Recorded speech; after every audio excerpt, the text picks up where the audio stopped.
Hello, welcome to a new episode of New Media Tech. And this week we're going to talk about what I've been trying to keep a secret for a while. It's not a secret no more. And we also are going to talk about gates and compressions, and we're going to show you what they do and how they work. All that's coming up right after this.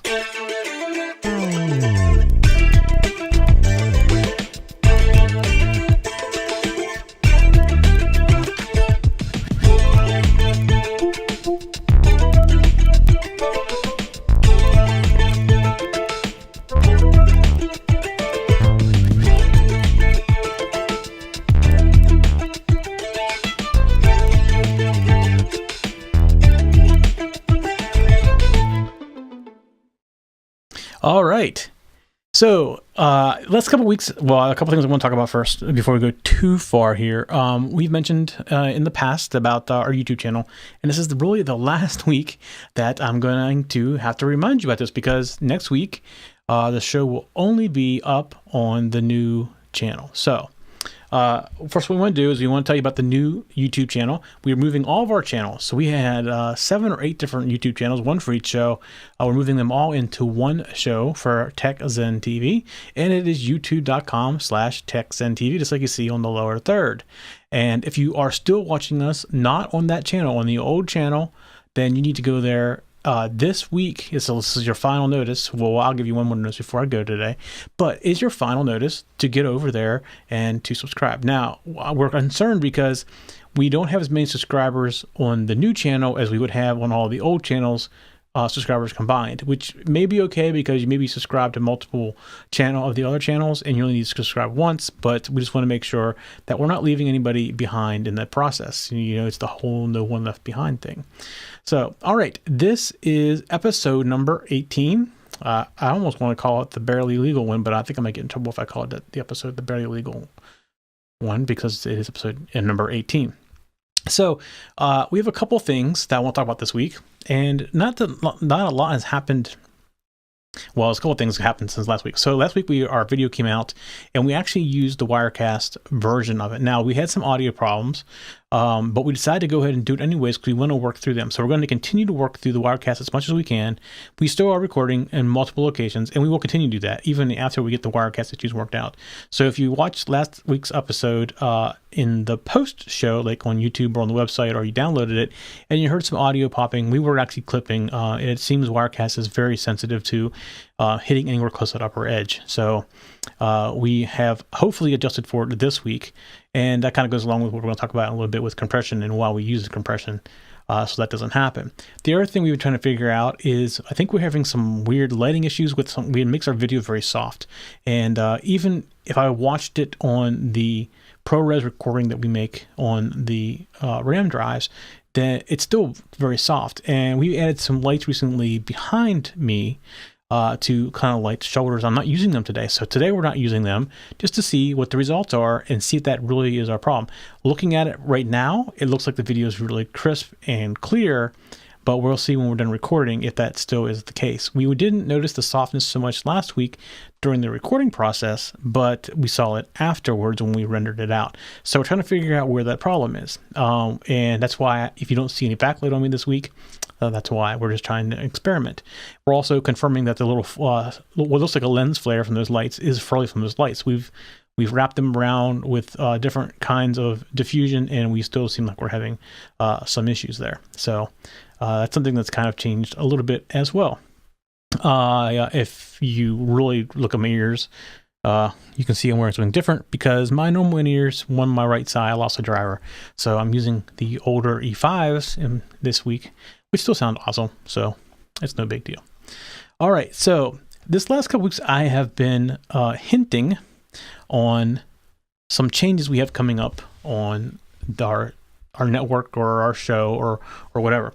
And this week, I'm not going to hint any longer. Now, I will say what I'm going to talk about is not 100% yet. I was hoping it was 100% by this past Monday, or by this past Wednesday, I mean, and it's just not quite there. It's there, but there's some finishing touches my web designer still working on the front page. So here is basically what we're changing. To this point, TechZen has been the content producer as well as the distributor or the network that distributes them. And we picked the TechZen network because we're I'm a technology person, so we like the whole doing the technology shows, but we want to branch out to doing those types of shows. Actually, we tried doing another type of show back during American Idol, and it just doesn't fit on TechZen TV because it's not a tech show, and it's very hard to market. So what we've been doing is on the side is creating another network, and it's called Alexa.tv, and it is basically more like a network. So if you think about traditional broadcast, and they typically have their shows are made by other studios. So I'm trying to think. A good example was Fringe was made by the Bad Robot Studio, and it was played on a broadcast network. So in those cases, it happens one of a couple ways. The network may go to somebody and say, "We want to do this show, and can you produce it for us?" And they'll pay a studio to do the work. They may use their own studios, but typically their own studios are on pretty much for the most part news these days. But they'll go to some studio and they'll give them so much money to create this and produce this show, and they may do a revenue split with the ads. They may give them a fixed rate and a budget to follow, and then there are times a studio will go in to a broadcast network and say, "Hey, we have this show we want to put on. What do you think?" And they basically have to agree on the terms and everything.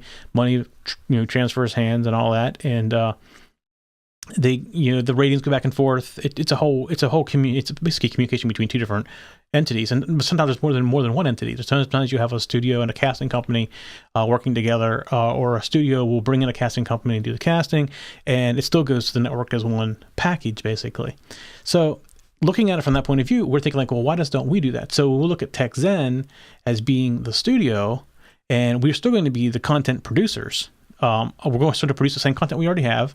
But what we're going to do is we're going to allow Alexa to be the distribution of it. So nothing's really going to change. You're not really going to see much change. If you come to TechZen, you click on live, you're still going to see the show live. You're going to see the chat room, but the live will point to the Alexa TV channel versus the TechZen. So if you go there to TechZen and click on live, it may be an Alexa TV show that's not from TechZen at some point. And we're going to try to work out how to do it on the website so that the live is live whenever it's TechZen.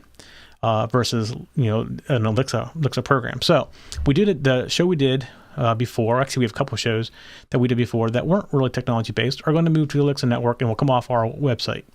No big deal there. And you're going to miss the American Idol thing. Who cares? What this allows us to do though is the Alexa TV network already has 5 new shows planned, and there's 2 more that we're trying to get figured out to come onto the network that are not technology based. Now, there's still 2 more shows coming on TechZen that are technology based. Actually, there's more than 2. There's 2 that are already been recorded. We're still recording the first 3 episodes. We don't release a show till we get 3 eposodes, and we work through most of the kinks. And then all of a sudden, it'll show up on the website with 3 episodes. It's just that's our how you want to call that, the beta program of a show. So we have 2 shows, and we just recorded the 3rd episode of the one, and the other one is being recorded tomorrow. The 3rd episode is tomorrow. And at that point, those 2 shows will come live on the TechZen page. And then we have 2 more shows that we want to do, and we'll put them on the TechZen. But the other shows are non-technology. We have we have a family one about marriage and family that we're trying to bring on right now. Actually, it'll come on in the fall because the people who are doing it are going through some changes with jobs and stuff. So before they won't get all that done before they start anything new. So that's planned for the fall. We're also going to do a training institute one that's not based on technology as well. And there's we're trying to do a homeschooling one. We have some people trying to do homeschool, and that's pretty close to being ready to start going. So it would be for more homeschool parents, from my understanding. I don't know a lot about the homeschool environment, but that's kind of what they're shooting for, is the homeschool parenting. That's my impression. And let's see, what else was there coming up? Oh, we have a fantasy sports show that we're trying to get started before football season. So that's going to be starting up here hopefully very soon, since next week football's teams go to training camp. So it's getting a little close for that, and that'll hopefully be taken off here much sooner than later. And we have a couple more shows in the list there as well. I can't remember what they all were, that we're bringing to the Alexa TV network, including we like to do some more fan-based shows as well. It's a little late to start Big Brother, but this would have been a good year because Big Brother this year, I don't want to say it sucks. It's still interesting, but it's a more difficult year than normal. And but it would have been a good year to be a fan cast for that, and it's just too late to start that. And unfortunately, that's one of my guilty pleasures is watching Big Brother. So, but that's the kind of thing we want to do on the new network. So that's the whole thing. The new network will also, if you have a show that you want to bring onto the network, we're open to that. So.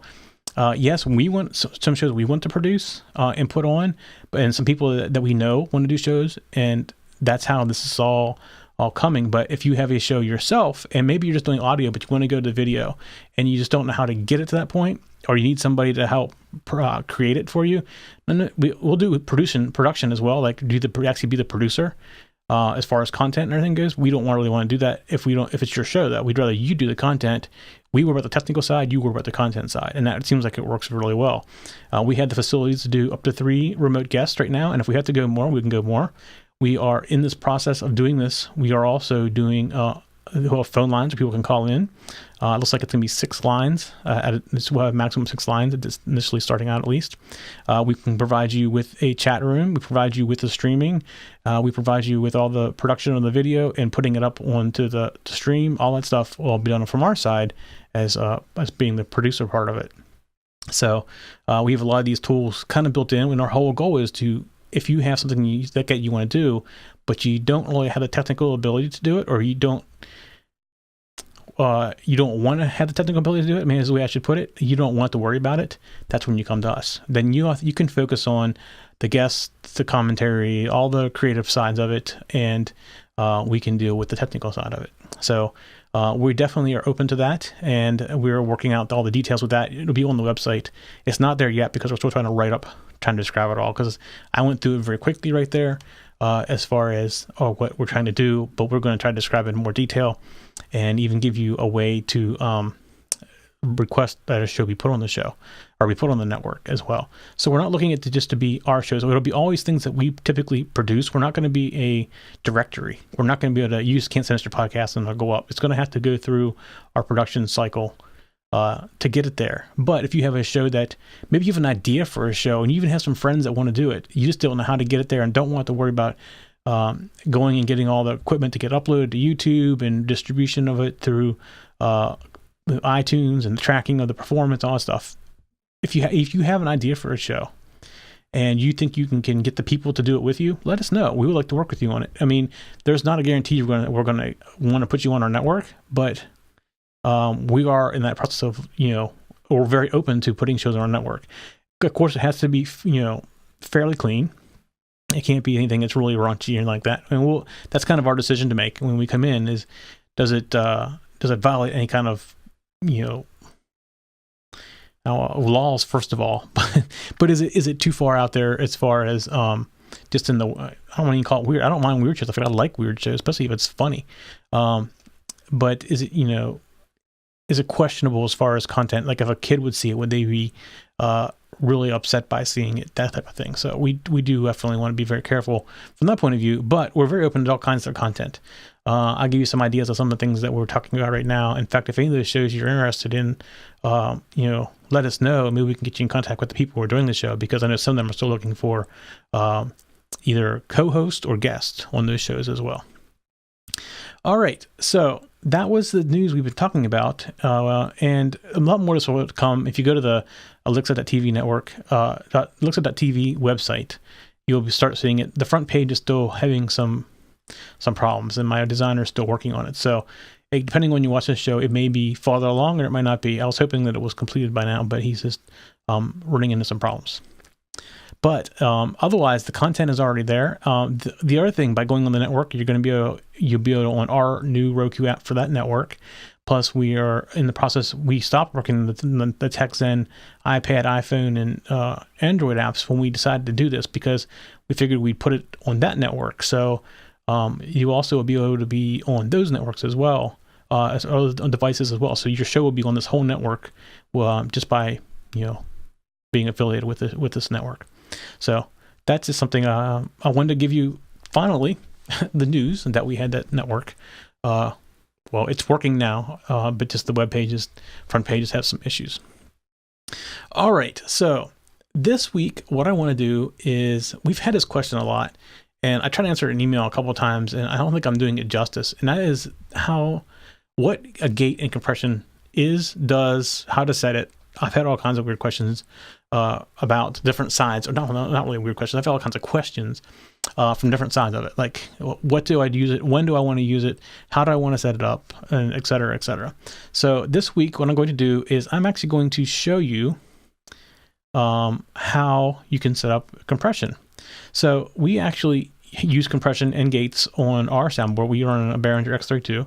The nice thing about the X32 is it has interfaces on Windows, Mac, iPads, so you pretty much can control it from anything. What I'm going to do is I'm going to share my screen and show you my screen of the X32 as I do compression, and you can see what it's doing to the audio. So I think it's a great way visually to show you what compression does. So before I do that, let me turn off all compression, because we do use compression, but I gotta be very careful when I talk now, because I can very quickly go and start peaking some audio. So I am now 100% totally uncompressed. Now we do not compress on an individual channel basis. So let me hop over here. And this is the X32 interface on the Mac. And it looks exactly the same as it does on the PC. It's exactly the same. There's no difference.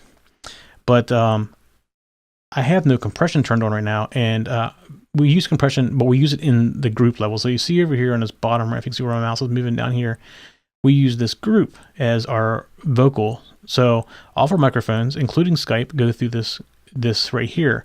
And I'm going to turn on compression like that, and you can see it's starting to turn me down. So if I look at it on the meters in front of me, I see I'm now not peaking, not even in danger of peaking audio wise. But when I turn this compression off, I get very, very close to in the peak range. I'm not actually hitting the peak range, but I'm getting a lot closer to it. So you can hear the difference in my voice. But what I want to do is, the reason I turned that off is I want to go to an individual channel, which I'm in this channel. I'm in this channel right here. This is my channel. And this is the overall right here. So you see I have the gate right here. And you see when I stop talking, the gate goes down, just like that. And then you have the compression right here. And I'm going to turn this back on again. So now the compression is back on again. And you see it's turning me down. So basically what these two things do is they turn or turn down the audio level on a microphone. So here's what we're going to do. We're going to first go to a gate. I'll turn the compression back off again. And the reason you use a gate is for background noise. So let me give you an example. I'm going to actually play in the background some music. Let me get it up here. And I'm just going to go through, I'm going to scroll down and randomly pick a track. Let's see, right there.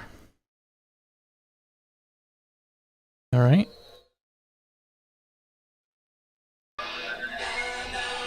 Okay, so you see now the gate opens. So let me turn this down a little bit. And as I talk, you can see that you can hear it in the background, but it is not loud enough to open the gate up. So if you had a fan in the background, for example, or an air conditioner or a heater or a computer running a fan, you would adjust your gate so that it would not turn on just by that noise. Now you hear the noise in the background, so it's definitely there. Now you typically don't have something that noisy. I got it turned up pretty loud, but if I turn it down far enough, you can barely hear it. And if I get quiet, you can't hear it at all. So it just helps cover it up. So my voice is covering up. It's still playing in the background. It's not as loud as I had it a second ago, but you can still hear it kind of playing in the background. So here's how you do a gate. And there's a couple options for a gate. And I'm going to go through here, and I'm actually going to go to the gate interface, which is right here. And you see I have a couple of options. I have a threshold, and then I have a range, and then I can do some attack and release things as well. So the typical way you use to set a gate is you adjust the threshold, and the threshold is basically where does the gate turn off, or when does it start turning you off again. So what you normally want to do is you'd want to not talk, and then you turn the threshold until it actually opened back up again.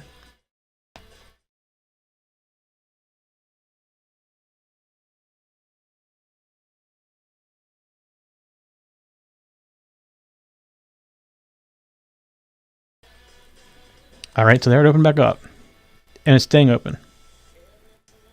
Well, it's closed because you hear the music changing it. So I'm going to go up, basically be one notch on most compressors.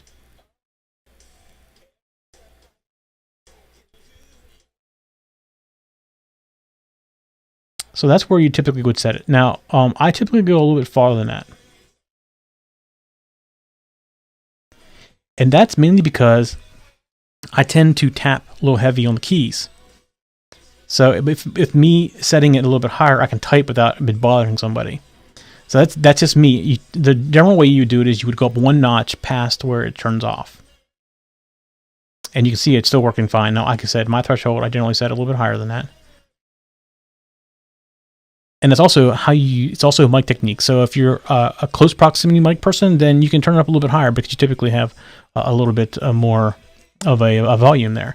So you kind of hear when I see like a pause for a second, it gets kind of weird because it cuts the back off. That's because I have my release time very fast. I could take this release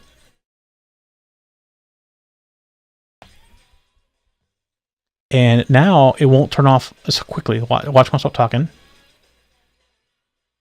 So it's less likely when I pause to be annoying. So you really have to adjust that. I like it faster, but I typically have a very quiet room. If you're not in a very quiet room, you probably want it to be a little faster because it's going to get very annoying to the listener because they're going to keep hearing this on, off, on, off, on, off. And so I'm going to go back down, though. You see how fast... Well, when I start talking, watch how slow it goes down. It's basically 1,051 milliseconds. So let's go back down to like a 200, which is fast. Not super fast, so we'll leave it there. So next thing is how long do you want it to stay open when it opens up? So you see when I start talking, it doesn't go down right away. It takes it just a split second. Actually, it takes it exactly 316 milliseconds. So we're going to go ahead and decrease this like this, and it's very fast now. So it could still be a very slow release. Like, let me go bring the release back up again. But it starts going down immediately as soon as I'm done talking. So you really have to figure out what works best for your sound. I mean, I kind of know where I generally am. I keep a lot longer hold. Like this. So okay. Let me back this back up a little bit. So I kind of like that. Now I typically have, again, I have a very quiet room. The room's surrounded in foam. So I don't typically have to worry about the background sound and the cutting off and on. So that's why I make it so fast. But it really depends on your environment. The best thing to do is record yourself with all these different settings and figure out which one sounds the best. So when you're recording it, basically you read off what you have your different settings to. Now, not all of them tell you exactly the milliseconds, depending on what kind of compressor you're using. A physical compressor, it's just going to be a compressor. Physical compressor, it's just going to be knobs, and you have to adjust it to figure out where it's at. So now this particular board has also the ability to do based on a particular frequency range. So I could set a gate based on a particular filter, key filter, which would be affected, on a particular frequency range, like 1,000 hertz, 2,000s, about the middle of your voice, typically for most people. So also the attack is kind of like the opposite of release. So it's how fast does it turn off? You see, when I start talking, it goes up pretty quickly. If I increase it, it'll get slower and slower.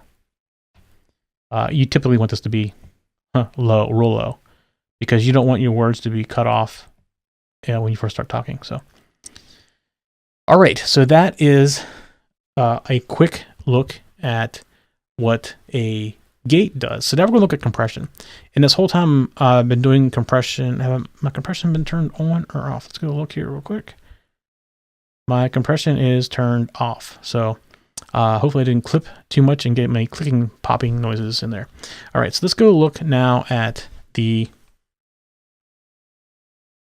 dynamic, the compression. So let's go back to the home screen here. The home screen gives you everything that's going on. You see compression is not turned on.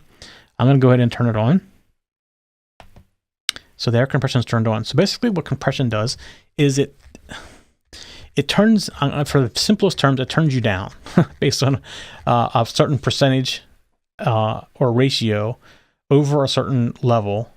It'll start to turn you down, and it really does some they call it a compressor because what it allows you to do is it allows you to keep the soft things loud, but when things get louder, a lot louder, you can start and keep them in proportion to what is going out. So you look over here and you see this little thing is going down. This is how far it's turning me down.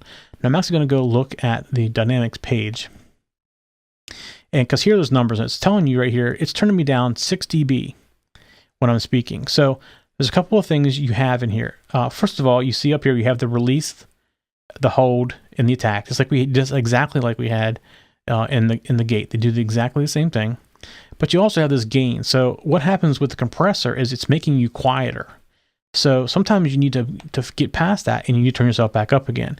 Now I need to be careful here because I do this, it's going to go ahead and start clipping again. But you need to adjust. So if somebody's in compression all the time, they're always going to be lower volume than what they are without the compression. Just like if I turn this off, you can see how much louder I get. So I get a lot more energy through. So you may have to come in and turn this up because you're losing a little bit of that energy. Now, you see how far is this -6 compression? That's probably more than what you would normally want to do. I call it tickling the compressor. So you typically want to adjust this threshold so that, I'm going the wrong direction, there we go. So that you're just tickling it. I go a little bit more than I could typically go between 2 and 4 dB down on just a regular voice level. All right, let's see. That's still probably a little bit light, but it's not bad. I mean, it's probably okay right there. That's probably perfect. So you have this threshold. This is where it takes. So at 32 dB, when I go over 32 dB, it's going to start turning me down 2.5 times for every 1 time it goes up. So if you look at it from the point of view as a decibel, if I go a decibel over this 32, what's going to happen is it's going to turn me. So I go to 33 decibels. It's going to turn me down 2.5 decibels for that. So I basically will be, basically a 1.5 times lower than what I would have been without the compression. So, and the more you go over, the more it's going to turn you down. So if I go over by 4, it's going to be a 2-to-1 ratio. So for every 4 I go over, we're going to turn it down 1.5. So that would be 6 decibels down.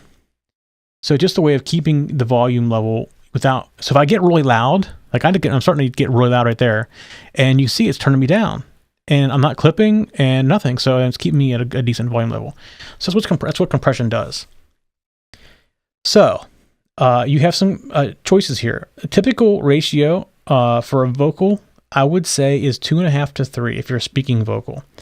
If you're doing somebody that's on a stage that gets animated a lot, keep it at 3 because you don't want them coming in and clipping or getting too loud and hurting people's ears. So this is where you can get through and help that. Now, here's some things about compression. Because lower frequencies have more energy, they typically make it through and the higher ones don't. So what you'll notice, so when you turn this off, you get a lot more clarity in my voice. And that's if you overcompress somebody. I'm going to do this here to show you what happens.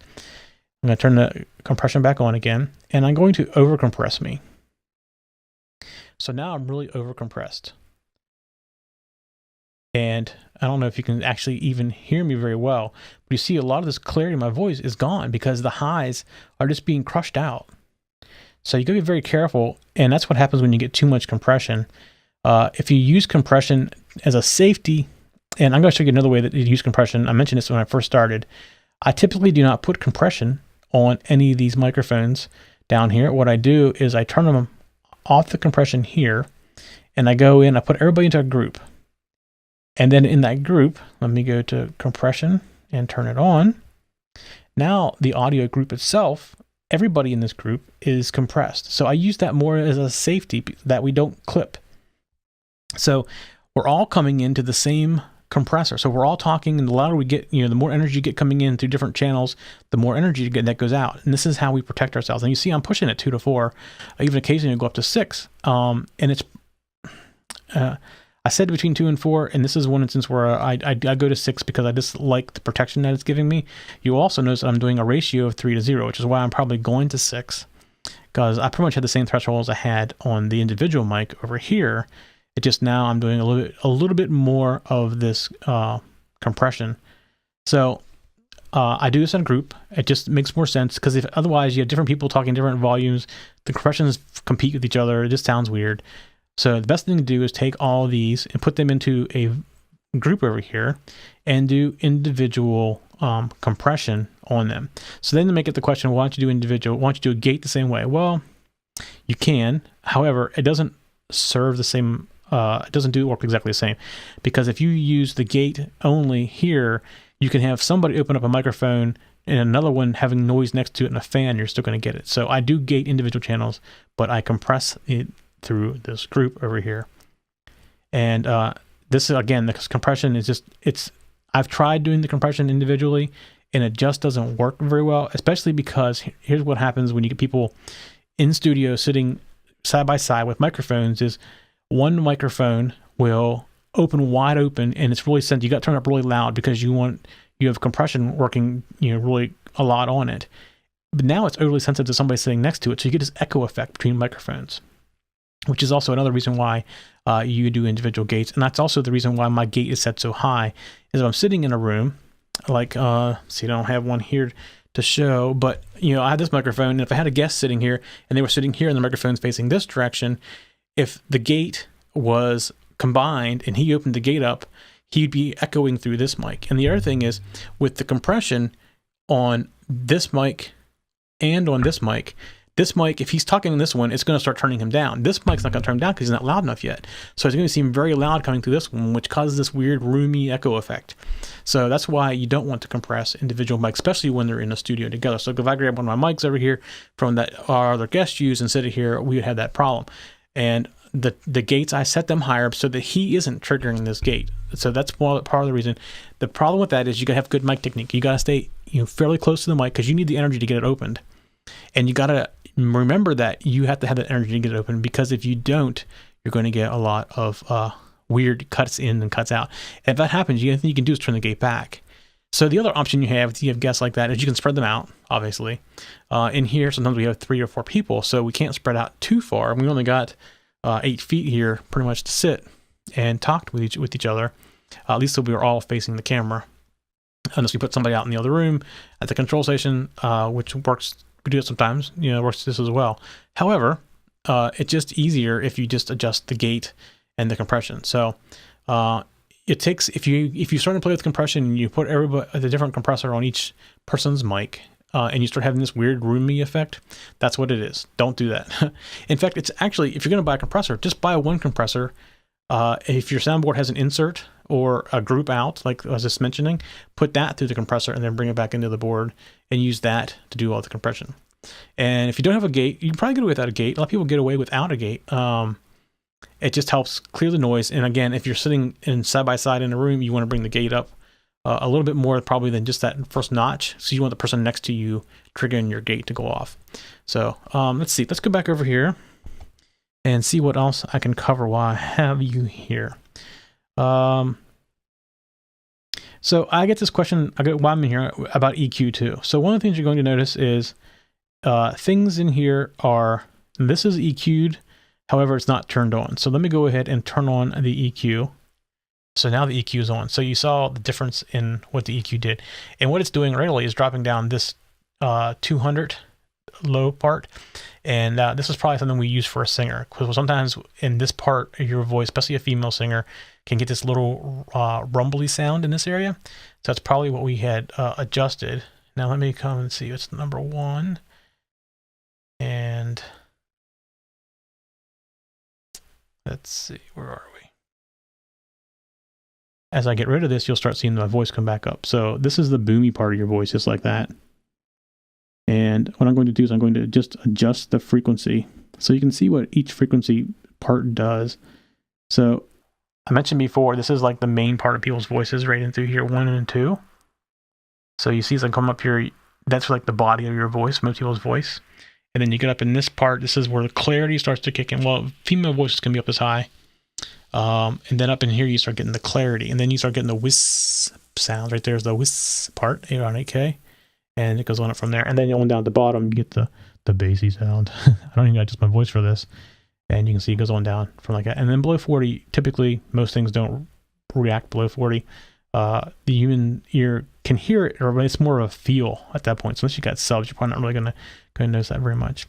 But what you'll notice is for speaking mics, we don't use any EQ because we actually have the microphones we like and we like how they sound. If we didn't, we would be not using these microphones. So, and we have 3 different kinds of microphones. So we kind of pick what person sounds best or what they like to sound like on each one of them. We don't do any EQ, for our shows. Now, when we do record music in the studio, we use EQ. But more recently, we've actually been recording off the X32. We can record all 32 channels without Firewire or USB into a DAW, and we actually do most of the EQ in there. So we pretty much use it flat most of the time. We got this really nice EQ in here, and when we do it in the studio, we pretty much don't even use the EQ. It's pretty much flat for almost everything we do. We do have maybe one microphone that we don't like how it sounds. It's really bottom and low, and we do kind of trim that off, but I think that's the only microphone that we have that does that, and we don't use it very often, only when we're short microphones, so we kind of set it aside. So I hope that answers the question about EQ, and there's some programs you can download for PC and Mac. I don't know any off the top of my head that aren't full DAWs, but there's a couple of them out there that will do some EQ, and it does this visually, so it allows you to play with different options, so you can kind of learn what the EQ does. But again, we like our microphone sound, so we typically do everything totally flat, and we don't do anything post either. So we don't go in and change anything in post. We pretty much drop it in the audio the way it comes out of the board, and then we record it, and that's pretty much it. So, all right, I think I pretty much covered everything that I wanted to cover for today. It took me a little longer than what I thought it was going to. I do want to remind you one more time that this is the last week we will be on the old YouTube channel. Starting on the next show, we will only be on the new YouTube channel, youtube.com/TechZenTV. So if you haven't gone there and subscribed yet, please do. I haven't checked today, but we are getting more subscribers. I think we're well over 1,000 now, but we had well over 1,000 on all the other ones too. So I don't know if people subscribe to multiple channels or how it's working, but I just want to make sure we don't lose anybody in the transition, because this will be the last show that shows up on this older YouTube channel. All right, a couple other things while I'm still here. You can go get any of our show notes at newmediatech.tv, or you can just go to tech-zen.tv and get show notes from there as well. Also, you can follow us on Twitter. It's at TechZenTV. We also combined all of our Twitter channels into TechZenTV, just so it's easier to keep everybody updated. And we are starting to use hashtags. So something you'll start seeing next week probably is hashtags will be actually on the screen telling you what hashtag to use. Again, I am Mike Myers, and we do this show every Monday night. We do it live at 8 p.m. We definitely welcome questions. You can always send questions to newmediatech@tech-zen.tv, and we'll try to answer them on the show. That's kind of what happened tonight. People were asking questions about when to use gates and compressions, or how to use them, or what do they do. I've had all kinds of different questions about them, and I just wanted to cover that the best that I could. And I thought visually would make more sense because I can show it to you on the computer screen basically, and let you listen to what's happening live. All right, that is it for this week for New Media Tech. We'll see you all next week.